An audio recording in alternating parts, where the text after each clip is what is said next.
Thank you, Grace. Good morning. It's so exciting to be here. This is something that we talked about and thought about and planned for many years. And something as seemingly simple as a canopy is really going to make a huge difference for our riders. It's our goal.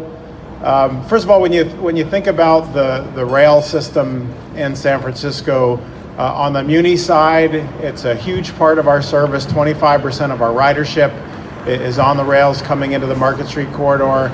And then on the BART side, a huge influx of folks from the East Bay, from San Mateo County, and from the southern areas of San Francisco.